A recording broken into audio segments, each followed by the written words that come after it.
In this video, we will confine ourselves to the marriages and relationships of Benjamin Netanyahu, the incumbent Israeli Prime Minister.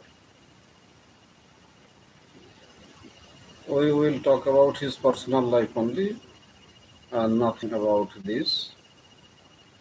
Benjamin Netanyahu is the longest service Prime Minister of Israel, and he has been serving as the Prime Minister of Israel for about 17 years.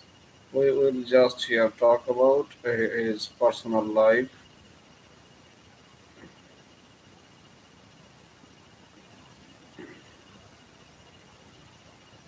Benjamin Netanyahu was born in Tel Aviv to Benzion Netanyahu, original name Milikoski, and Gila Selne Segal. His mother was born in 1912 in Petah Tikva, then in Ottoman Palestine, now Israel.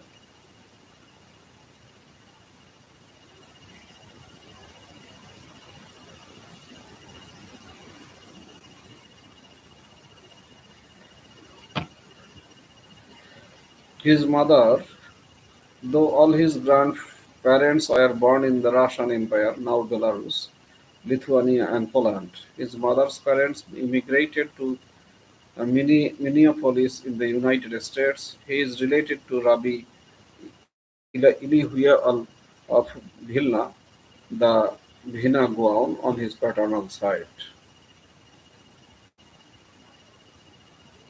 Netanyahu's father, Benzion, was a professor of Jewish history at Cornell University, editor of the Encyclopedia Hebraica, and a senior aide, the Jabotinsky, who remained active in research and writing into his 90s. Netanyahu's paternal grandfather was Nathan Malikozku.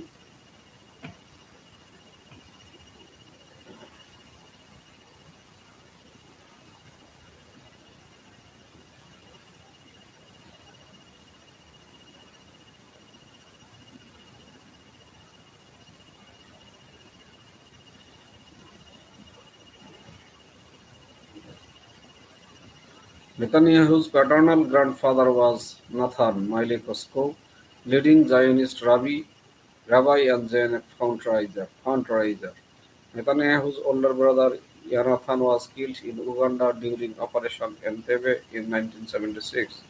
His younger brother Iddo is a radiologist and writer. All three brothers served in the Sarayat Medical Reconnaissance uh, unit of the Israeli Defense Force.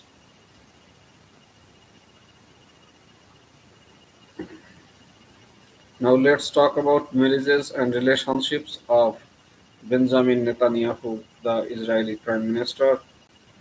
Netanyahu has been married three times and has been involved in multiple extramarital affairs. Netanyahu's first marriage to Miriam Weizmann,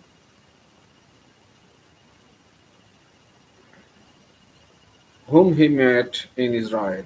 Weizmann lived near Yonatan Netanyahu's apartment in Jerusalem, where Netanyahu was based during his military service. By the time Netanyahu's service was finished, Weizmann had completed her own military service as well as a degree in chemistry from the Hebrew University of Jerusalem.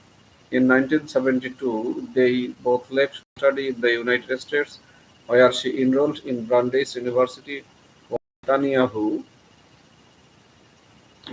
studied at MIT. They married soon afterward. The couple had one daughter, Noah, born on 29 April 1978. In 1978, while Weizmann was pregnant, Netanyahu met a non-Jewish British student named Claude Kurtz at the university library and began an affair. His marriage ended in divorce soon after Miriam discovered the affair.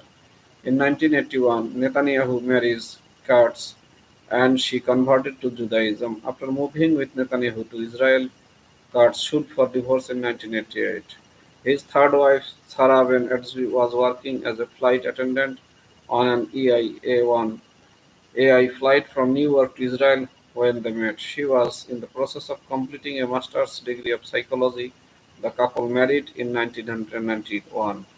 They have two sons, Yates, born 26 July 1991, a former soldier in the IDF spokesperson's unit, and Anwar, born 10 October 1994, a national Bible champion, winner of the National Bible Quiz for Youth in Kiryat Shmona, and former soldier in the IDF Combat Intelligence Collection Corps. In 1993, Netanyahu confessed on live television to having an affair with Ruth Barr, his public relations advisor. He said that a political rival had planted a secret video camera that had recorded him in a sexually compromising position with Barr, and that he had been threatened with the release of the tape to the press unless he quit the Liquid Party's leadership race. Netanyahu and Sarah repaired their marriage, and he was elected to the leadership of Likud in 1996. The media reported that he had a 20-year friendship with Catherine Prince Medori, an Italian-American woman. Now let's talk about the health of Netanyahu. Netanyahu has been suffering from right bundle branch block (RBBB) since around 2003. On 22 July 2023, a pacemaker was implanted in his body. A hernia was discovered on him in March 2024. His personal physician and close friend is the Romanian-born pediatricist Herman Barkotis.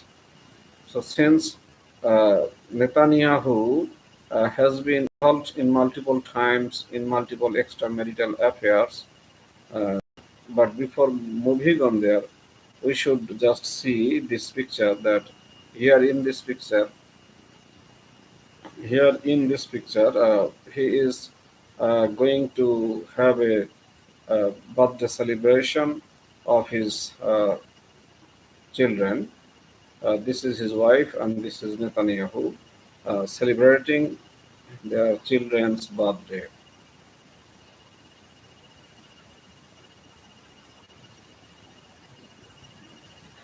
Since Netanyahu has been involved in multiple extramarital affairs, so that's why we should talk about what is an affair. Normally, an affair is a relationship typically between two people, one or both of whom are either married or in a wrong relationship with someone else. The affair can be solely sexual or solely physical or solely emotional or a combination of these. People who involve themselves in affairs do so out of the need for just sex, an intimate relationship, passionate attachment, or a combination, which is often referred to as a soul tie.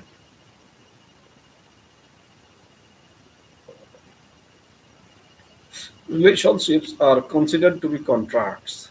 They may be a formal one like marriage, consisting of both a verbal and written contract, or an informal one consisting of only one verbal contract. Because most affairs are clandestine in nature, an affair breaks those contracts. Clandestine affairs can commonly cause feelings of betrayal to the other person in the primary relationship. Ironically, affairs themselves are also contracted relationships and come with numerous stipulations and rules. An affair is different from a fling in that it is usually long term. The word for the most likely unmarried partner is an affair is the gender neutral friends paramour. Affairs are often emotionally lopsided in that paramour will be the only one to heavily invest themselves into the affair. Uh, Romantic affair is also an is a kind of affair. A romantic affair, also called an affair to the heart, may refer to a sexual liaison or more emotional relationships between two people who may have sex without rejecting a more formal romantic relationship. An affair is by its nature a lie. The term affair may also describe the part of an agreement within an open marriage or open relationships, such as swinging, dating, or polyamory, in which some forms of sex with one's non-primary partner or partners are permitted and the other forms are not. Participants in open relationships, including unmarried couples and polyamorous families, may consider sanctioned affairs the norm, But when a non-sanctioned affair occurs, it is described as infidelity and may be experienced as adultery or a betrayal both of trust and integrity, even though to most people it would not be considered illicit. When romantic affairs lack both overt and covert sexual behavior, yet exhibit intense or enduring emotional intimacy, it may also be referred to as emotional affair, platonic love, or romantic friendship. Extramarital affairs include several things to know about infidelity, legitimacy, family law, adultery, and extramarital sex. Extramarital affairs are relationships outside of marriage where an illicit romantic or sexual relationship or a romantic friendship or passionate attachment occurs. An affair can continue in one form or another for years, even as one of the partners in that affair passes through marriage, divorce, and remarriage. This could be considered in the primary relationship with the marriage secondary to it. Several people claim the reason for an extramarital affair is their unsuccessful marriage where both spouses fail to please each other. This may be serial polygamy or other forms of non monogamy. The ability to pursue serial and clandestine extramarital affairs while safeguarding other secrets and conflict of interest inherent in the practice requires skill in deception and duplicitous negotiation. Even to hide one affair requires a degree of skill or malicious gaslighting. All these behaviors are more usually called lying.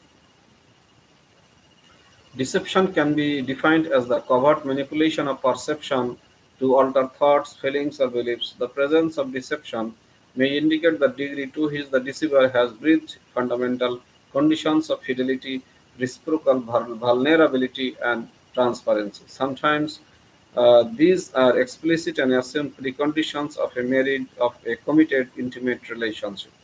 Individuals having affairs with married men or women can be prosecuted for adultery in some jurisdictions and can be sued by the jilted spouses in others, or named as co-respondents in divorce proceedings. As of 2009, 8 U.S. states permitted such alienation of affections lawsuits. Affairs with the consent of their significant others may not be considered infidelity or adultery. Extramarital affairs in different cultures and legal system, Islamic jurisprudence and legal status, legal treatment in Iran, alienation of affection lawsuits in North Carolina, French political culture and extramarital affairs. Online affairs, there are also lot of famous affairs like political scandal, sex scandal, affair of the diamond necklace, Hamilton Reynolds affair, Ellenberg affair, uh, Iris Robinson scandal.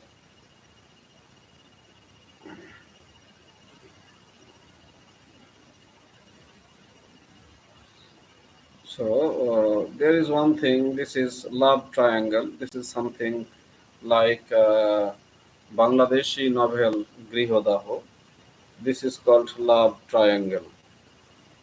Love triangle. Just let's see the picture. Love triangle. This here you can see the picture of a love triangle.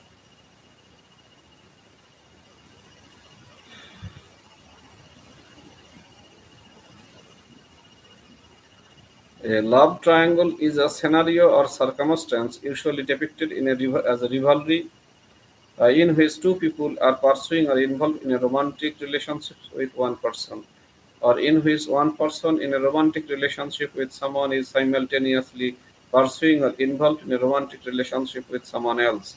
A love triangle typically is not conceived of as a situation in which one person loves a second person, who loves a third person, who loves the first person, or variations thereof.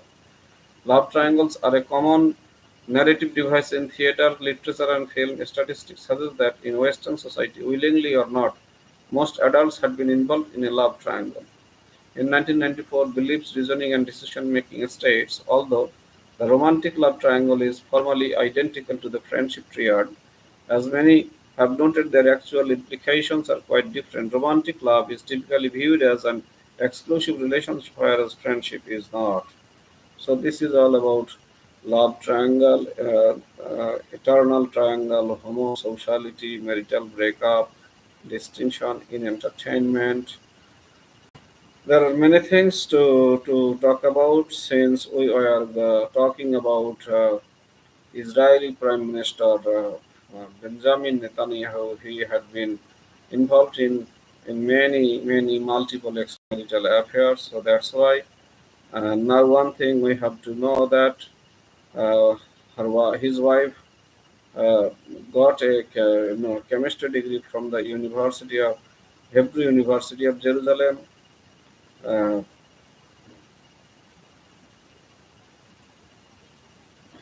so now let's go and visit the University of Jerusalem.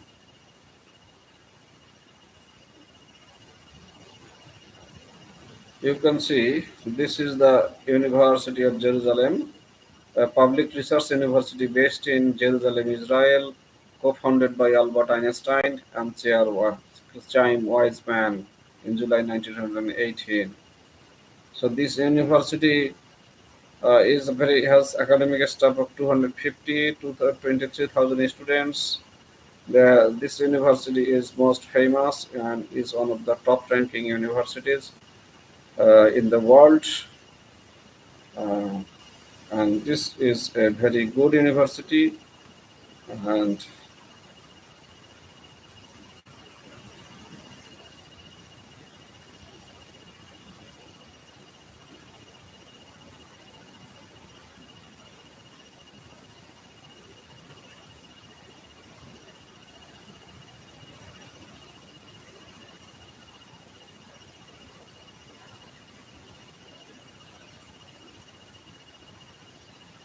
according to academic ranking of universities, the Hebrew University is the top university in Israel, overall between 101st and 150th best university in the world. So whatever scandal we talk about Israel, but Israel has the best universities in their country.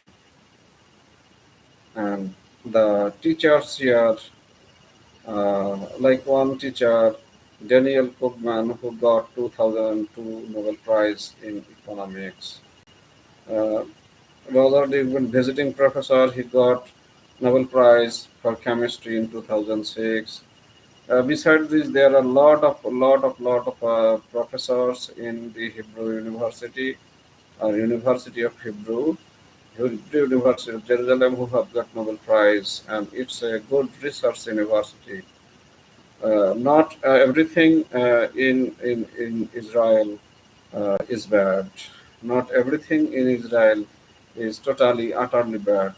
There are a lot of good things in Israel, especially the universities of Israel are very good. They render very good service, good research, and many other things for the students to develop their career.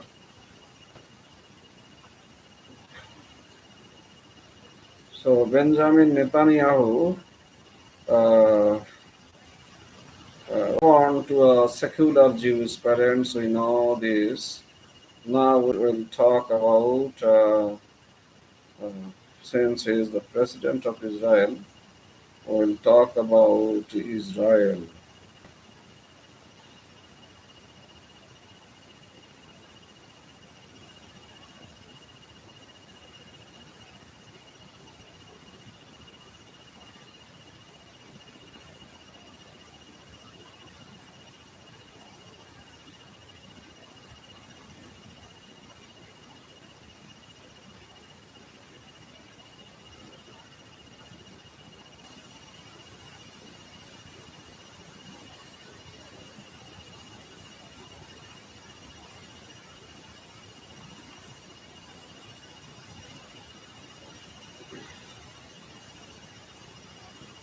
Here in this picture, you can see Netanyahu at a memorial service of Ethiopian Israeli immigrants in honor of their friends who died on their way to Israel.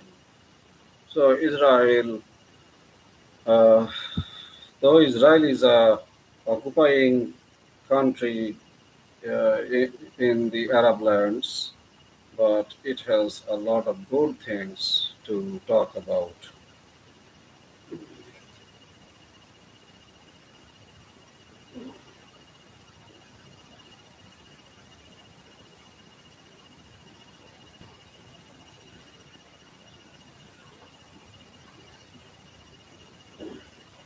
Let's talk about Israel. Israel is called the State of Israel. Its neighbors are Syria, Lebanon, Gaza, Egypt, Mediterranean Sea, Red Sea, Dead Sea, so many other things in Israel. But if we go and talk about let's talk about the economy of Israel. The economy of Israel is one of the highest, one of the richest in Asia, because uh, we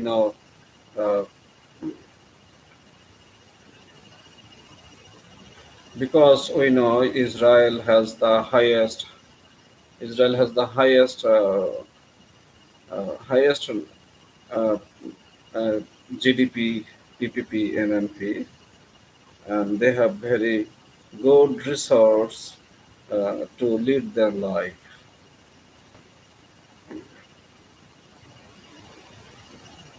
Transport system in Israel is also very good. Tourism in Israel, there are lots of tourist places in Israel, and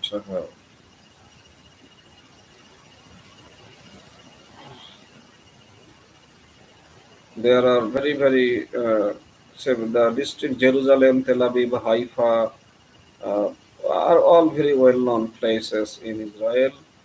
The official language of Israel is Hebrew, and religions of Israel. There are very many religions in Israel nowadays. Jews, Muslim, Christian, Druze, and other people also live there, and they all live together in peace, in cooperation. Though they are quarreling and fighting with nearby Palestine, their next door neighbor. Education in Israel is also very important. Uh, it has the highest level of tertiary education. Israel has a school life expectancy of 16 years and literacy rate is 97%. Hebrew and general literature, English language is also studied here. History, biblical scripture, and civics is necessary to receive a certificate. And Um, Israel has nine public universities, subsidized by the state, and 49 private colleges. The Hebrew University of Jerusalem has the National Library of Israel, the world's largest repository of Judaica and Hebraica. Um, it has also other universities like Weizmann Institute of Science, Tel Aviv University, Ben Gurion University of Negev, Bar-Ilan University, the University of Haifa, and Open University of Israel. Israel have a very good culture. Israel's cultural diversity stems from its diverse population. Jews from various diaspora communities brought their cultural and religious traditions with them. Arab influences are present in many spheres, being found in Israeli architecture, music, and cuisine. Israel is the only country where life revolves around the Hebrew calendar. Holidays are determined by the Jewish holidays. The official day of rest is Saturday, the Jewish Sabbath. Israeli literature is also very good.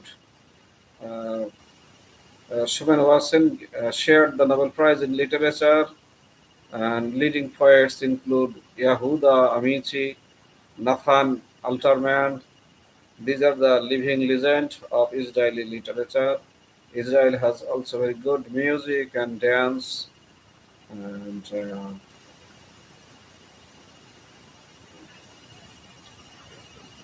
there are also a lot of cinemas, cinema halls, and theaters, arts, and architecture in Israel. The media of Israel is also very diverse. There are a lot of museums in Israel. Um,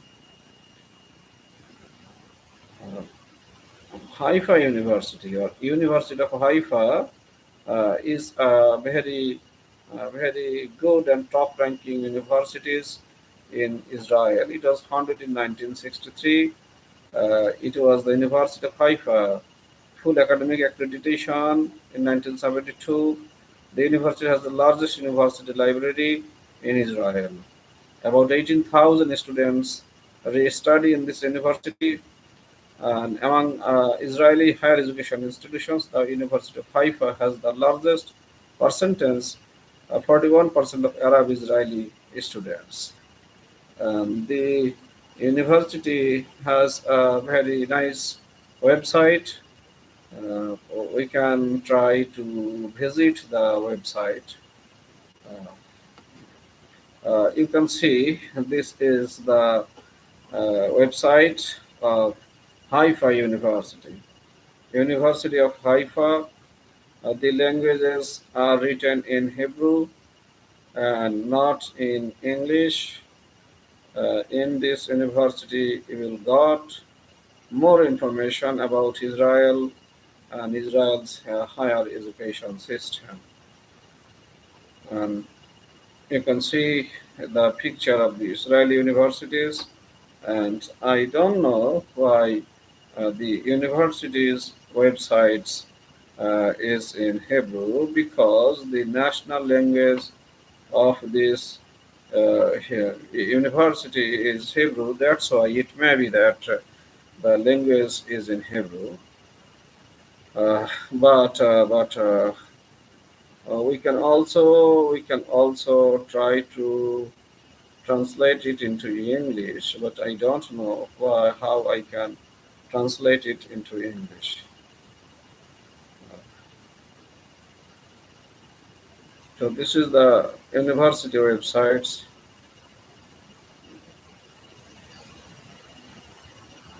All things are written in Hebrew language. Hebrew. Most of the people try to speak Hebrew, but they are also engaged in English. All things are written in Hebrew. So I think the medium of instruction in Hebrew University is in Arabic, sorry, Hebrew, not in English. But they also, yes, here we can go and see the university websites are also available in English. You can get undergraduate bachelor degrees, master's degree, PhD certificate course, international school. University of Haifa 50-year timeline has been given here. The school is situated in a very good ambience, and you can see blood sample, everything is available in this university.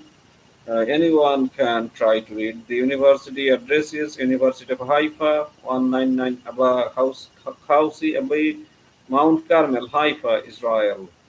Uh, there are a lot of subjects taught here, like international school, faculty of education, faculty of humanities, faculty of law, faculty of natural science, faculty uh, of social affairs, health sciences is also very good in Israel. So now let's see uh, if there is anything in. Uh, we cannot go enter the website. Let's once again try the health science. No, still we cannot try to in- enter the website. Now let's try to uh, access faculty of education. Faculty of education. Oh, this is also not because maybe list of departments, master's degree, list of departments. Let's see how many departments in the masters are. available in the University of Haifa. Departments and major tracks in University of Haifa. You can see the beautiful picture of the University of Haifa. Masters major departments are available here. Master in Fine Arts, a lot of subjects are available. Master of Science, Holocaust Studies also here. Biblical Studies are also here. Master of Laws, Master of Peace, and it's very, very ironical. Israel has always been engaged in conflict, but still they have a Master of Arts in Peace and Conflict Management Studies. I don't know why they do this. The Master of Arts in History, Human Service, Nursing, Neurobiology, Information Systems, Leadership and Policy Education, Political Science, Arts in Learning, Instruction, Teacher Education, Women's and Gender Studies, Asian Studies. Very fine. Look, they have also a Master of Arts in Asian Studies. They have also Master of Arts in Jewish Studies. Just look at their education system. They have also a Master of Psychology, Master of Arts in Psychology, Master of Arts in Philosophy, Master of Arts in English Language and Literature. Now let's try to access the site. What topics do they teach? Master's degree, study departments, master's degree in English Language and Literature, admission requirement programs, employment, part-time employment, immersion. About this, I'll try to access it. Net is very slow.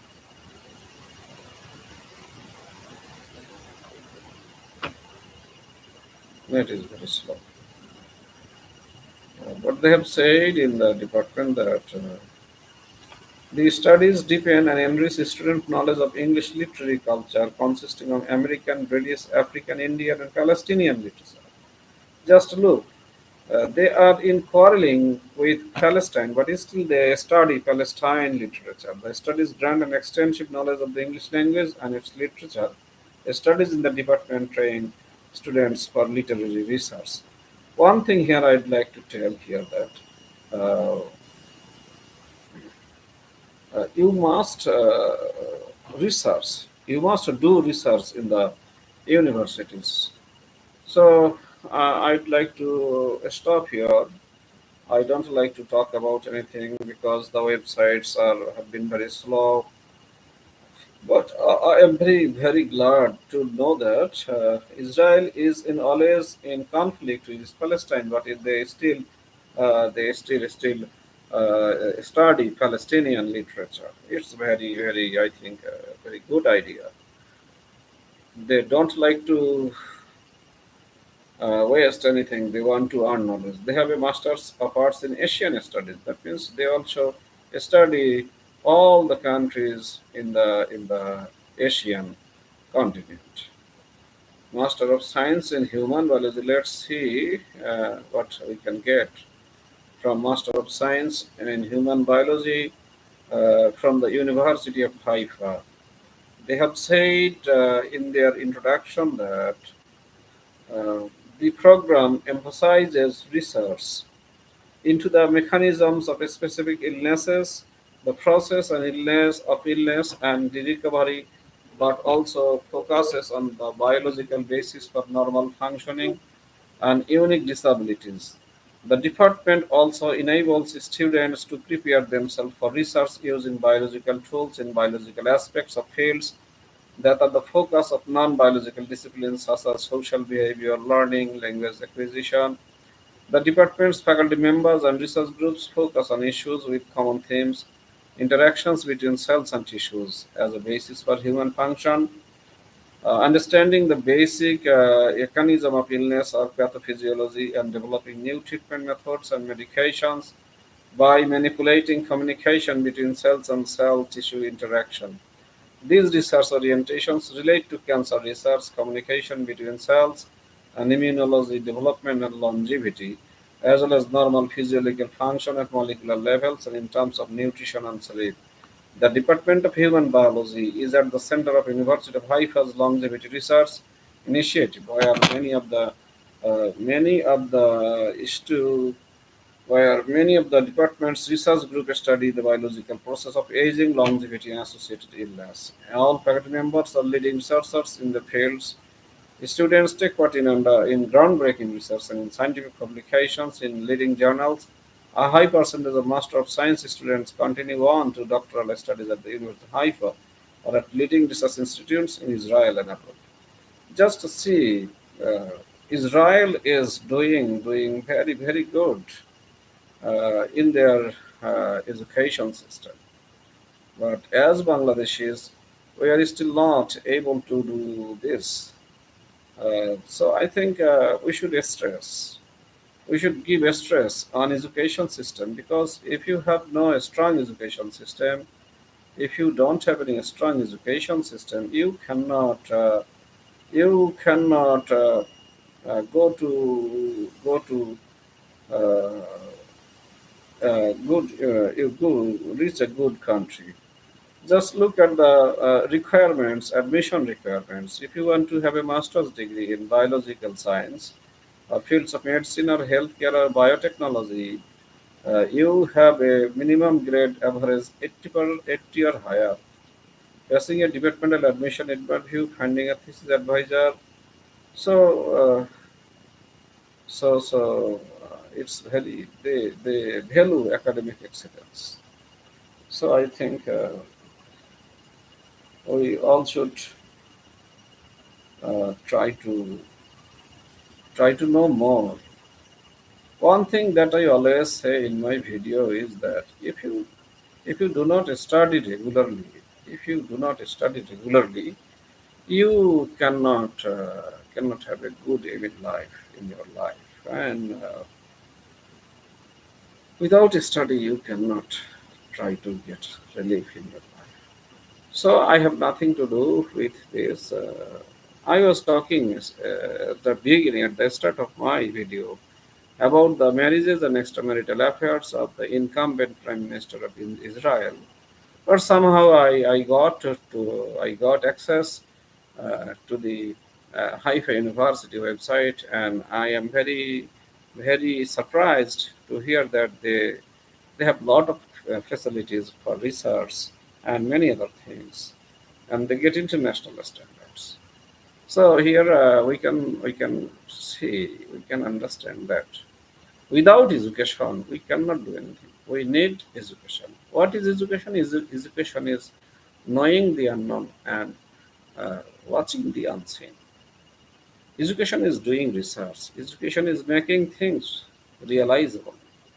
So I'd like to put an end to my video here, wishing you all very good health, and thank you, Bye, for watching this, for being with this video.